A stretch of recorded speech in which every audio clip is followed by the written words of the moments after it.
Olá, eu sou o professor Ricardo Ribas e hoje nós vamos falar de registro de preços de credenciamento. Quando eu uso um, quando eu uso outro. Você já reparou que alguns objetos você já encontrou na internet tendo sido licitado por registro de preços e em outro site, em outro órgão público por credenciamento? Exemplo, medicamentos. Tem contratações de medicamentos que decorrem de processos de credenciamento e outros que decorrem de registro de preço. Manutenção predial. Algumas foram contratadas em decorrência de um procedimento de registro de preços e outras de credenciamento. Quando é que eu uso um, quando é que eu uso outro? Antes da gente começar, você já sabe, né? Se inscreve no canal, ativa o sininho, compartilha esse vídeo, salva para estudar esse vídeo naquela sexta-feira à noite chuvosa, solitária. Vai estudar a licitação, meu filho, vamos ganhar a vida, não é isso? Compartilha com os teus colegas, faz um comentário, deixa aqui inscrito o seu pedido de vídeo, o seu tema para o próximo vídeo. Quem sabe eu não gravo para você. Gente, quando é que eu utilizo o registro de preços e quando é que eu utilizo o credenciamento? A primeira análise que eu preciso saber e a primeira decisão que eu preciso tomar para saber se eu vou para o credenciamento ou se eu vou para o registro de preços é a minha urgência, é a minha dependência, é a minha... o meu risco de ficar desabastecido com aquele serviço ou com aquele fornecimento. Se eu não posso correr risco algum de ficar desabastecido, se eu não posso correr risco algum de ficar sem um prestador de serviços, porque aquele objeto é muito importante, ou a falta da execução daquele objeto, ou do fornecimento daquele objeto, pode trazer um prejuízo primário muito grande à sociedade, isso me recomenda que eu caminhe no sentido do credenciamento e não do registro de preços. Por quê? Porque no registro de preços, o procedimento vai, depois da fase de lances, depois da habilitação, vai resultar em um vencedor por item. Eu praticamente dependo deste fornecedor ou desse prestador de serviço vencedor do item 1 do registro de preços para executar aquele objeto. Por mais que eu tenha cadastro reserva, né, isso pode demorar a vir a se concretizar. Diferentemente do credenciamento, no credenciamento eu tenho vários credenciados, todos eles estão à minha disposição e eu vou ter uma ordem automática de escolha e de substituição. Normalmente a gente escolhe, né, a forma objetiva de escolha do credenciado que será contratado na vez, né, muitas vezes a ordem de credenciamento ou mesmo sorteio. Então fica fácil de verificar quem vai ser contratado e se aquele cara tiver uma disponibilidade, eu já sei quem é o segundo, né? Eu não tenho que ficar dependendo de todo um procedimento. Então, no credenciamento, eu tenho uma pluralidade de potenciais contratados que são os credenciados. E então eu tenho a tranquilidade que eu não vou ficar sem o produto, eu não vou ficar sem o serviço. Porque por mais que o primeiro não execute, e eu vou lá discutir punição ou não, enfim, isso é uma outra discussão, a gente pode até gravar um vídeo sobre processo punitivo mais pra frente. Por mais que o primeiro não execute, eu vou chamar o segundo, eu vou chamar o terceiro, eu vou chamar o quarto, porque todos estão credenciados. Diferentemente do registro de preços, em que no registro de preços só existe o vencedor do item.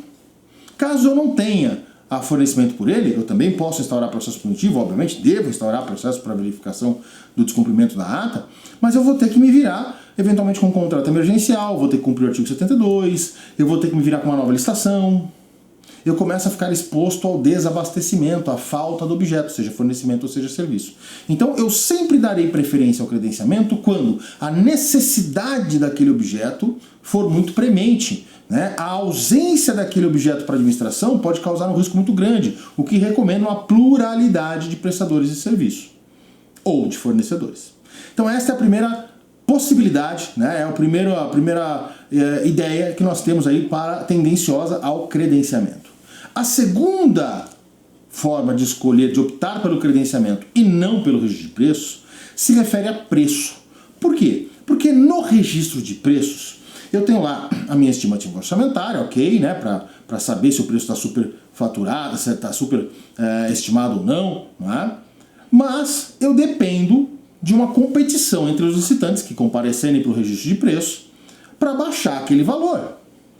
E eventualmente, mesmo estando dentro da minha pesquisa orçamentária para saber se o preço é de mercado, podemos acabar tendo aí um preço alto. Quem não conhece aquela licitação em que só vai um licitante ou todos os licitantes se recusam a dar lances, não reduzem os seus preços. Isso pode causar um impacto financeiro para a administração, mesmo o objeto sendo essencial, né? Por exemplo, eu preciso fazer a licitação para exames médicos. né? Eu sei qual é a média de mercado na minha região, né, para os exames clínicos, né, para os exames médicos. Mas se eu for pagar a quantidade de exames médicos que eu tenho para realizar, o que eu estimo realizar ao longo do meu ano, né, por aquele valor, vai faltar dinheiro. Então, quando eu tiver uma limitação orçamentária, eu posso também afastar o registro de preços e ir para o credenciamento. Por quê? Porque no credenciamento, quem define o preço é a própria administração ou o mercado automaticamente, no caso de credenciamento para mercados fluidos. Mas vamos pegar aqui as primeiras duas hipóteses de credenciamento, né? Paralelo e não excludente ou a escolha a critérios de terceiros, né? Nesses dois primeiros casos, quem vai definir o preço é o edital do credenciamento. E aí eu posso dizer, olha, eu não tenho R$300, R$400 para pagar por consulta. Eu tenho 100, 120, R$150 para pagar por consulta. Quem quiser se credenciar por esse valor, venha se credenciar. Então é mais uma sinalização de que nesta limitação orçamentária eu também vou ser tendencioso ao credenciamento. Tudo bem que nós vamos ter uma discussão paralela quanto ao valor definido no edital. Ele não pode ser aviltante, por exemplo, da profissão, né? Temos que respeitar aí, eventualmente, hora mínima de trabalho, valores mínimos definidos pela legislação específica. Mas dentro deste critério, respeitado esse critério, eu posso definir um valor inferior à minha pesquisa de preços, à minha média de mercado. Justamente por quê? Porque eu não tenho recurso. Então notem que eu vou escolher o credenciamento sempre que, eu não posso ficar sem aquele objeto, eu tenho uma demanda muito grande e aquele objeto me traz um risco, e aí, portanto, eu tenho que ter a segurança de ter vários que podem executar, ou dois, eu tenho uma limitação orçamentária e não tenho grana para pagar o que o mercado pede, então eu vou definir o preço previamente no meu edital de credenciamento e quem quiser se credenciar, que se credencie. Tirando essas duas situações, eu posso usar, né, ambos os procedimentos auxiliares para a contratação da maioria dos objetos que demandam lá por registro de preço. Eu sou o Ricardo Ribas. Se você gostou desse vídeo, eu peço para você compartilhar com teus colegas, salvar esse vídeo, mostrar para o teu setor de compras, para o teu jurídico, controle interno, né? Segue o canal, compartilha o vídeo, ativa o sininho e eu te vejo no próximo vídeo.